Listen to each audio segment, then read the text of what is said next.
আগামী 24 থেকে 72 ঘন্টার মধ্যে সিলেটের নিম্নাঞ্চলের বন্যা পরিস্থিতি উন্নতির আভাস দিয়েছে বন্যা পূর্বাভাস ও সতর্কীকরণ কেন্দ্র।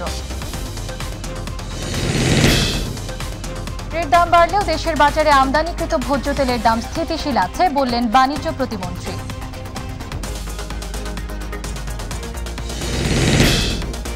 কোরবানির ঈদকে সামনে রেখে গরু মোটাতাজাকরণে ব্যস্ত কুষ্টিয়ার খামারিরা। গোখাদ্যর দাম বেড়ে যাওয়ায় পশুর দাম পাওয়া নিয়ে উদ্বিগ্ন খামারিরা। জামালপুরের ইসলামপুরে বোরো ধানের বাম্পার ফলন, খুশি কৃষকরা। ধানের সঠিক দাম নিয়ে শঙ্কা।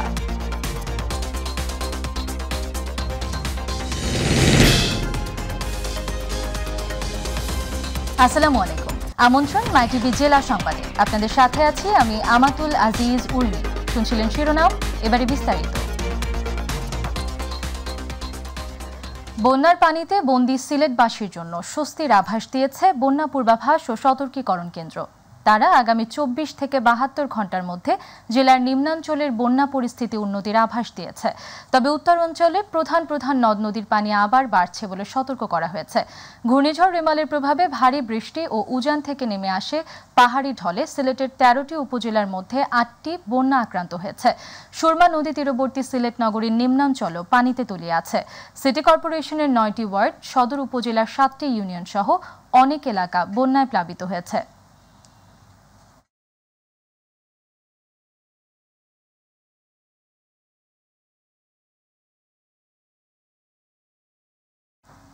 দর্শক, সিলেটের বন্যা পরিস্থিতির খবর জানাতে সরাসরি যোগ দিচ্ছেন প্রতিনিধি মৃণাল কান্তি দাস।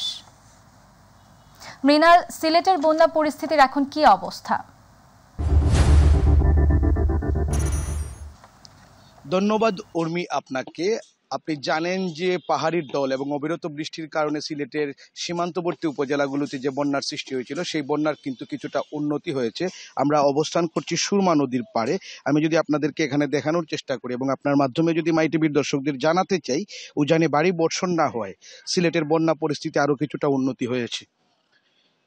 কমে এসেছে বন্যায় আক্রান্ত মানুষের সংখ্যা। সিলেট জেলা প্রশাসনের তথ্য মতে শনিবার বন্যা আক্রান্তের সংখ্যা কমে দাঁড়িয়েছে 6,09,033 জনে। এর আগে শুক্রবার পর্যন্ত জেলার বন্যা আক্রান্ত মানুষের সংখ্যা ছিল 6,43,470 জন। আমরা জেলা প্রশাসকের সাথে কথা বলেছি, তিনি আমাদেরকে যে বিষয়টি জানিয়েছেন যে ভারী বৃষ্টিপাত না হওয়াতে কিন্তু বন্যা পরিস্থিতি কিছুটা উন্নতি হয়েছে। তবে জেলার সার্বিক পরিস্থিতির দিকে সতর্ক দৃষ্টি রাখা হচ্ছে। সরকারি ও বেসরকারিভাবে শুকনো রান্না করা খাবার ও বিশুদ্ধ পানি বিতরণ কার্যক্রমও কিন্তু চলমান রয়েছে। এবং পানি উন্নয়ন বোর্ডের যে তথ্য রয়েছে, ভারতের মেঘালয় রাজ্য বৃষ্টিপাতের পরিমাণ কমেছে, যে কারণে সুরমা, কুশিয়ারা সহ নদীর 3টি পয়েন্ট ছাড়া জেলার অন্য নদীর পানি কিন্তু বিপদসীমার নিচে নেমে এসেছে। এবং সিলেট সিটি কর্পোরেশনের 9টি ওয়ার্ড সহ জেলায় বন্যা কবলিত 8টি উপজেলায় মোট 68টি ওয়ার্ড ও ইউনিয়নের 781টি গ্রাম বন্যা প্লাবিত হয়েছে। বন্যা দুর্গতদের জন্য পুরো জেলায় 550টি আশ্রয় কেন্দ্রে 3,342 জন মানুষ আশ্রয় গ্রহণ করেছেন। এবং বন্যার্তদের স্বাস্থ্যসেবা দেওয়ার জন্য কিন্তু ইউনিয়ন ভিত্তিক মেডিকেল টিম গঠন করা হয়েছে। এবং এই ইতিমধ্যে কিন্তু সিলেট জেলা প্রশাসনের পক্ষ থেকে এ যাবৎ বন্যা আক্রান্ত মানুষের জন্য 15,50,000 টাকা এবং 400 মেট্রিক টন চাল, 1,250 বস্তা শুকনো খাবার, 9 লাখ টাকার শিশু খাদ্য এবং 9 লাখ টাকার গোখাদ্য বরাদ্দ দেওয়া হয়েছে। তবে আরেকটি বিষয় আমি আপনাদেরকে জানিয়ে রাখতে চাই, সরকারি অনুদানের পাশাপাশি কিন্তু বিভিন্ন সামাজিক সংগঠন এবং ব্যক্তিগত পক্ষ থেকেও কিন্তু ত্রাণ বিতরণের কার্যক্রম অব্যাহত রয়েছে। আসলে এই ছিল সিলেট থেকে প্রাণীবৃদ্ধি এবং বন্যা সার্বিক পরিস্থিতির এখনকার পর্যন্ত আমার কাছে সর্বশেষ। উর্মি। মৃণাল, আপনাকে ধন্যবাদ। দর্শক, সিলেট থেকে বন্যা পরিস্থিতির সর্বশেষ জানাচ্ছিলেন প্রতিনিধি মৃণাল কান্তি দাস। বাণিজ্য প্রতিমন্ত্রী আহসানুল ইসলাম টিটু বলেছেন, ডলারের দাম বাড়লেও দেশের বাজারে আমদানিকৃত ভোজ্য তেলের দাম স্থিতিশীল আছে। আগামী কোরবানির ঈদ পর্যন্ত সরকার নির্ধারিত দামে সারা দেশের বাজারে ভোজ্য তেল বিক্রি হবে। শনিবার টাঙ্গাইল শহীদ স্মৃতি পৌর উদ্যানে টাঙ্গাইল জেলা বিসিক কার্যালয়ের আয়োজনে 10 দিনব্যাপী বিসিক উদ্যোক্তা মেলার উদ্বোধনী অনুষ্ঠানে সাংবাদিকদের প্রশ্নের জবাবে এসব কথা বলেন তিনি। টাঙ্গাইলের জেলা প্রশাসক মোহাম্মদ কায়সারুল ইসলামের সভাপতিত্বে বিসিক উদ্যোক্তা মেলার উদ্বোধনী অনুষ্ঠানে উপস্থিত ছিলেন সংসদ সদস্য মোহাম্মদ সানোয়ার হোসেন সহ আমন্ত্রিত অতিথিবৃন্দ। গত রমজান থেকে এখন পর্যন্ত আমরা তেলের যে মূল্য ঠিক করে দিয়েছি, আমদানিকৃত যে পণ্য ডলারের দাম 110 থেকে 117 হওয়ার পরেও কিন্তু তেলের যে আমদানিকারী ভোজ্য তেল যেটা দিয়ে আমরা খাই সেটার দাম কিন্তু স্থিতিশীল আছে এবং সারা বাংলাদেশে একই দামে আগামী ঈদ পর্যন্ত আমরা একই দামে বিক্রি করতেছি। সিরাজগঞ্জের তারাশে পুকুরের পানিতে ডুবে ইয়াফি খাতুন ও ঈশা খাতুন নামের দুই সহোদর বোনের মর্মান্তিক মৃত্যু হয়েছে। শনিবার তারাশ পৌর এলাকার কোহিদ তেতুলিয়া মহল্লায় এ ঘটনা ঘটে। স্থানীয়রা জানান, দুপুরের দিকে শিশু দুটি বাড়ির উঠানে খেলছিল। এরই ফাঁকে তারা দু বোন সকলের অজান্তে বাড়ির পাশের পুকুরে নেমে পড়ে ও পানিতে তলিয়ে যায়। পরে তাদেরকে উদ্ধার করে তারাশ উপজেলা স্বাস্থ্য কমপ্লেক্সে নিয়ে আসলে চিকিৎসক তাদেরকে মৃত ঘোষণা করেন।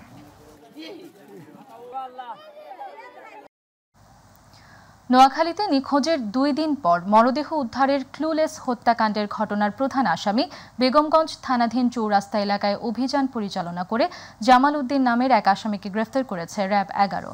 এর আগে বৃহস্পতিবার সকালে সুবর্ণচরের চট্টগ্রামের স্বর্ণদ্বীপের উড়িরচর ইউনিয়নের 5 নম্বর ওয়ার্ডের মেঘনা নদী থেকে কামাল মিয়ার পুকুর থেকে নিহত মোহাম্মদ রিপনের লাশ উদ্ধার করা হয়। উক্ত ক্লুলেস হত্যাকাণ্ডের প্রধান আসামি মোহাম্মদ জামাল উদ্দিনকে প্রাথমিক জিজ্ঞাসাবাদে পারিবারিক কলহের জের হত্যার কথা স্বীকার করে।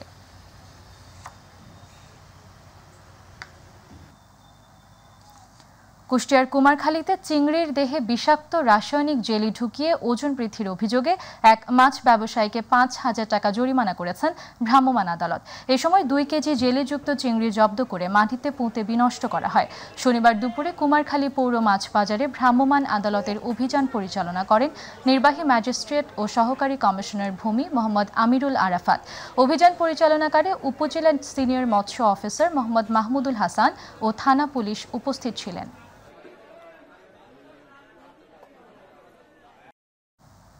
গণসংযোগ ও প্রার্থীদের পদচারণায় জমজমাট ভালুকা উপজেলা পরিষদ নির্বাচন। পোস্টার, ব্যানার আর মাইকিংয়ে উৎসব মুখর পরিবেশে সরগরম পুরো এলাকা। শিল্পাঞ্চল হিসেবে পরিচিত ভালুকা উপজেলা নির্বাচনে এবার মোট প্রার্থী 17 জন। এর মধ্যে চেয়ারম্যান পদে 7 জন, ভাইস চেয়ারম্যান পদে 7 জন ও মহিলা ভাইস চেয়ারম্যান পদে 3 জন প্রার্থী প্রতিদ্বন্দ্বিতা করছেন।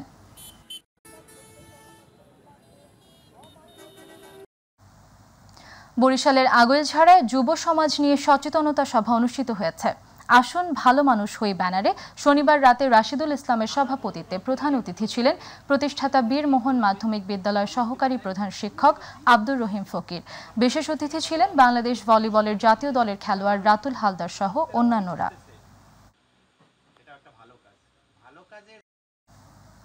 চাঁদপুরের মতলব উত্তরে ঘূর্ণিঝড় রিমালের আঘাতে ক্ষতিগ্রস্ত মেঘনা ধনাগোদা সেচ প্রকল্পের বেড়ি বাঁধ প্রদর্শন করেন বাংলাদেশ আওয়ামী লীগের প্রেসিডিয়াম সদস্য মোফাজ্জল হোসেন চৌধুরী মায়া বীর বিক্রম এমপি। শনিবার উপজেলার দশানী মোহনপুর ক্ষতিগ্রস্ত বেড়ি বাঁধ ঘুরে দেখেন তিনি। এ সময় উপজেলা প্রশাসন ও পানি উন্নয়ন বোর্ডের ঊর্ধ্বতন কর্মকর্তা ও দলীয় নেতাকর্মীরা উপস্থিত ছিলেন।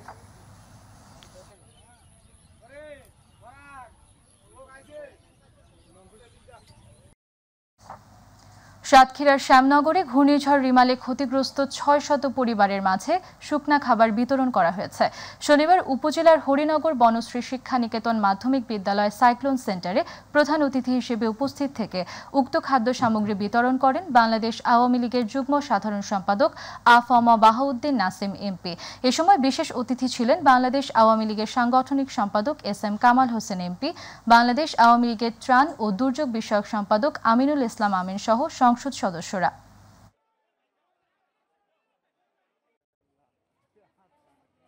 টেকসই যে বেড়িবাঁধ সেটা কাজ শুরু হয়েছে একটা অংশের সমাপ্তির পথে, বাকি অংশগুলো অতি শীঘ্র শুরু হবে। ফেজ বাই ফেজ করতে হবে। ফরিদপুরের ভাঙ্গায় প্রেমিকের সাথে ঘুরতে এসে সংঘবদ্ধ বখাটে চক্রের ধর্ষণের হাত থেকে পুলিশের অভিযানে রক্ষা পেল এক স্কুল ছাত্রী। এ ঘটনায় 3 জনকে আটক করেছে ভাঙ্গা থানা পুলিশ। ঘটনাস্থল থেকে 1 জন এবং পরে জড়িত আরও 2 জনকে আটক করে জেল হাজতে প্রেরণ করা হয়।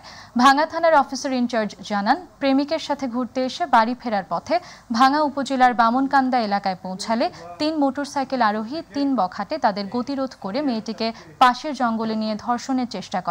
এ সময় ভাঙ্গা থানার একটি টহল পুলিশ দল ওই পথ দিয়ে যাওয়ার সময় খবর পেয়ে অভিযান চালিয়ে জঙ্গল থেকে ভিকটিমকে উদ্ধার এবং 1 জনকে হাতে নাতে আটক করে।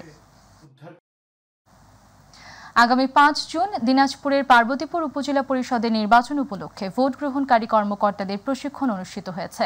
জেলা নির্বাচন অফিসের উদ্যোগে শহরের আদর্শ কলেজ হলরুমে 2 দিনব্যাপী প্রশিক্ষণের আয়োজন করা হয়। এ সময় সহকারী রিটার্নিং কর্মকর্তা ও উপজেলা নির্বাহী অফিসার ফাতেমা খাতুন, মডেল থানার ওসি চিত্তরঞ্জন রায়, সিনিয়র জেলা নির্বাচন কর্মকর্তা কামরুল হাসান সহ সংশ্লিষ্টরা উপস্থিত ছিলেন।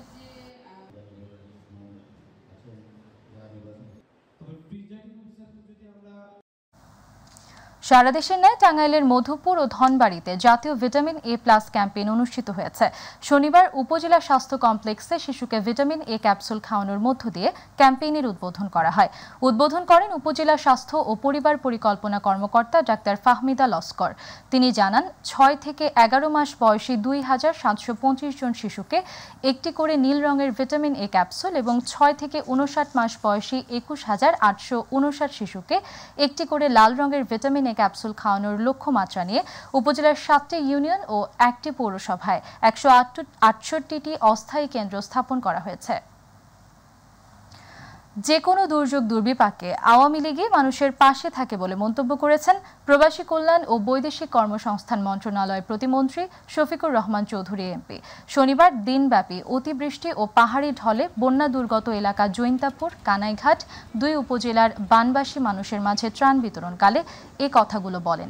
এ সময় উপস্থিত ছিলেন সিলেট জেলা আওয়ামী লীগের সাধারণ সম্পাদক ও জেলা পরিষদের চেয়ারম্যান অ্যাডভোকেট নাসির উদ্দিন খান, বাংলাদেশ আওয়ামী লীগের সাবেক সাংগঠনিক সম্পাদক অ্যাডভোকেট মিসবাহ উদ্দিন সিরাজ সহ অন্যান্য নেতৃবৃন্দ।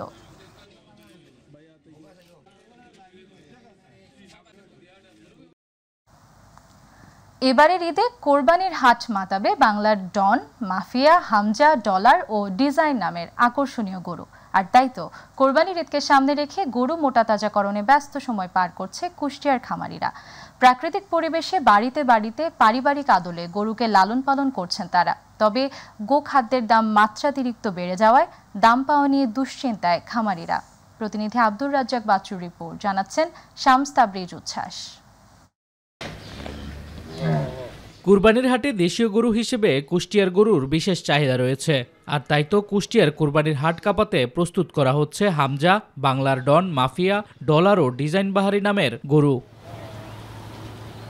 কুষ্টিয়া সদর উপজেলার খামারে বোরহান মণ্ডল তার খামারে কোরবানির ঈদকে সামনে রেখে প্রস্তুত করছেন এমন সব বাহারি নামের গরু। এছাড়াও তার খামারে রয়েছে আরও বেশ কয়েকটি বিভিন্ন ওজনের গরু, যা কোরবানি উপলক্ষে লালন পালন করা হচ্ছে।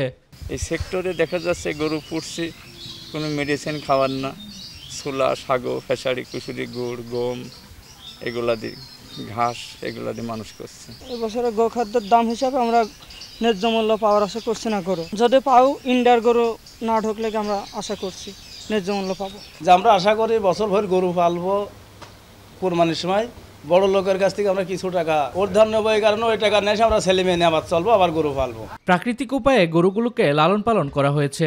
নিয়ম করে প্রতিদিন 3 বেলা করানো হচ্ছে গোসল, তাজা ঘাস, খড়, ভুসি, খৈল খাওয়ানো হয়। মোটা তাজা করতে কোনো প্রকার ঔষধ বা খাবার দেয়া হয় না। মেলা রকম জাতের গরুগুলো খাওয়া দাওয়া ধরেন ভালো, দেখতেও ভালো লাগে। খাওয়া ভুট্টা, ছোলা, গম, ফেসারি এগুলো। আমরা অনেক পরিশ্রম করে গরুগুলো খাওয়াই।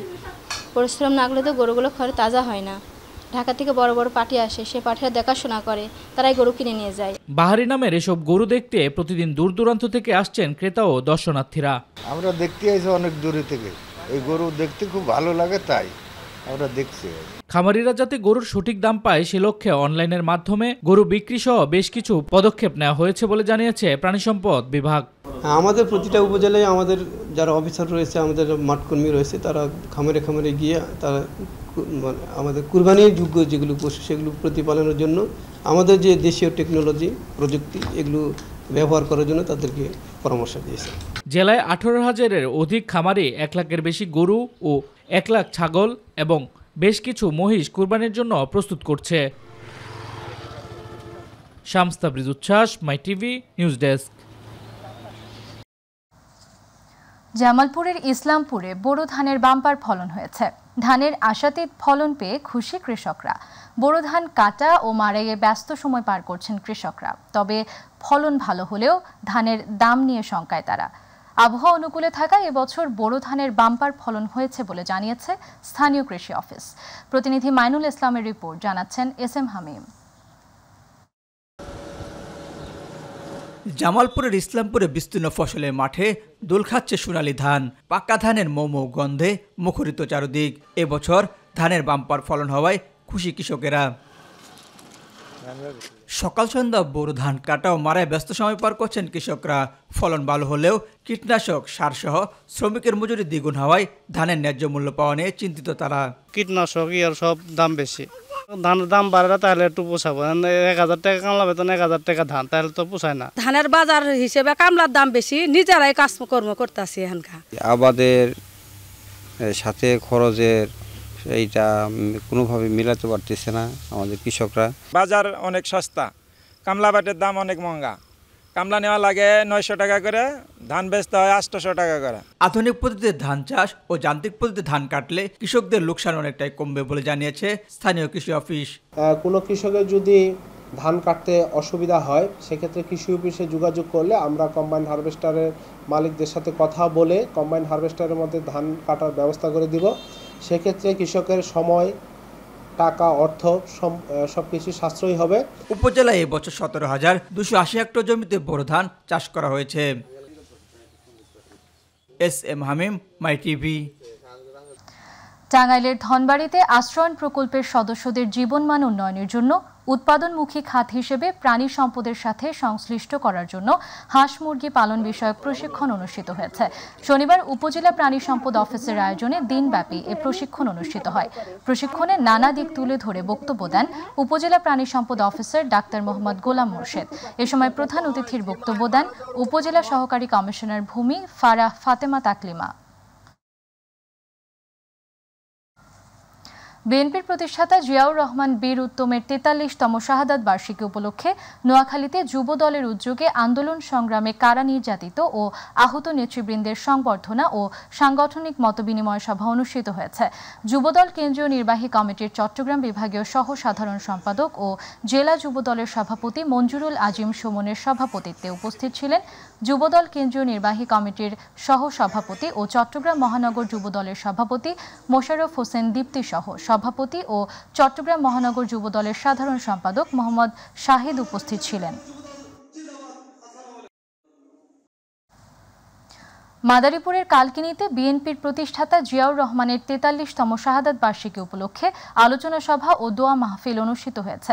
শনিবার উপজেলার উত্তর কৃষ্ণনগর প্রাথমিক বিদ্যালয় মাঠে কালকিনি ও ডাসার উপজেলা বিএনপির আয়োজনে এই সভা অনুষ্ঠিত হয়।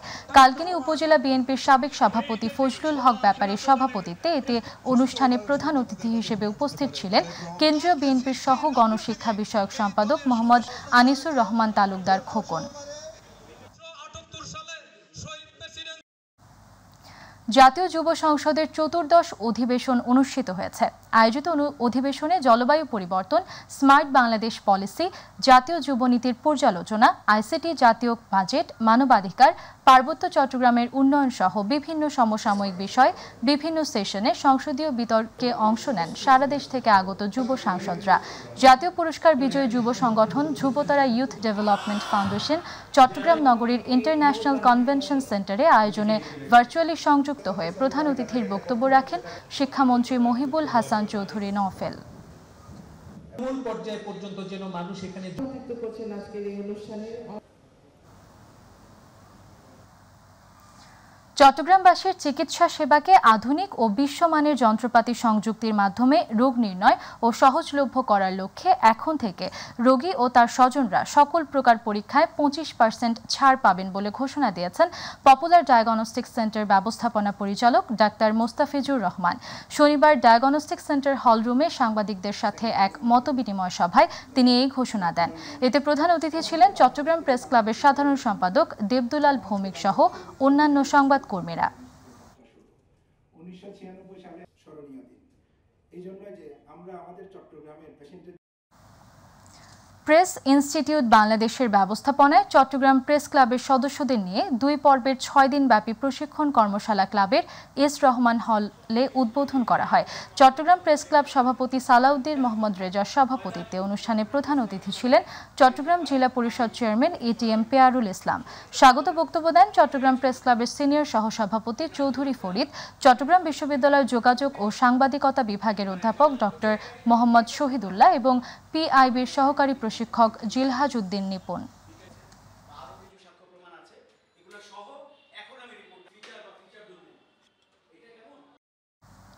চট্টগ্রামের মাদক বিরোধী অভিযানে কুমিল্লার 14 গ্রাম হতে 198 বোতল ফেন্সিডিল সহ 3 জন মাদক কারবারিকে গ্রেফতার সহ মাদক পরিবহনে ব্যবহৃত একটি সিএনজি অটোরিকশা জব্দ করেছে র্যাব 7।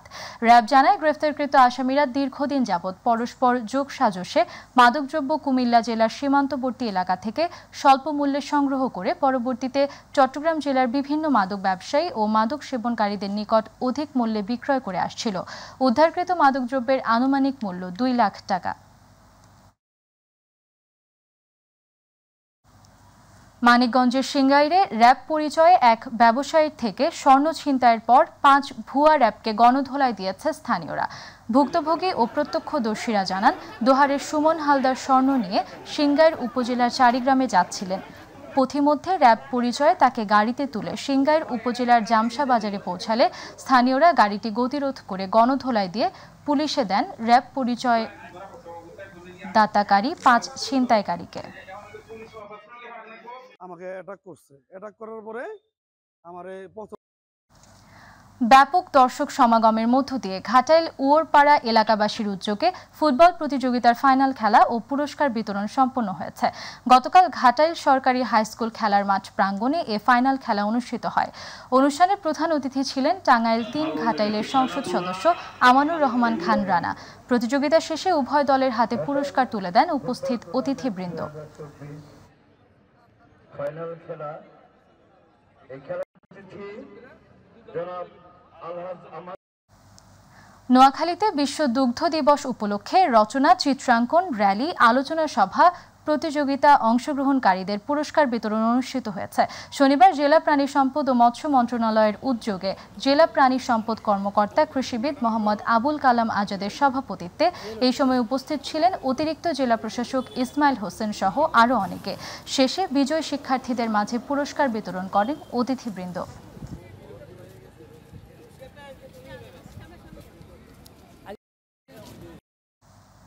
সংবাদের শেষ প্রান্তে আমরা যাবার আগে আরও একবার জানিয়ে দিচ্ছি সংবাদ শিরোনামগুলো।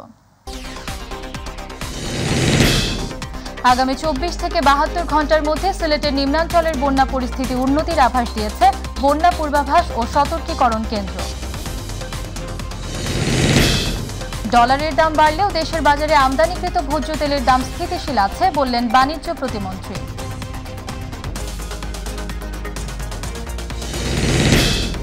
কোরবানির ঈদকে সামনে রেখে গরু মোটা তাজাকরণে ব্যস্ত কুষ্টিয়ার খামারিরা। গোখাদ্যের দাম বেড়ে যাওয়ায় পশুর দাম পাওয়া নিয়ে উদ্বিগ্ন খামারিরা।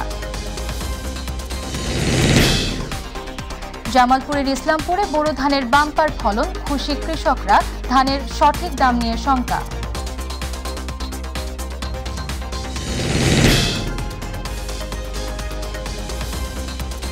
দর্শক সঙ্গে থাকার জন্য ধন্যবাদ। এছাড়া ইউটিউবে মাইটিভি সংবাদ পেতে ভিজিট করুন youtube/mytvbd নিউজ এবং আমাদের অনুষ্ঠান দেখতে ভিজিট করুন youtube/mytv বাংলা, facebook/mytv বাংলা। পরবর্তী সংবাদ দেখার আমন্ত্রণ জানিয়ে বিদায় নিচ্ছি। আল্লাহ হাফেজ।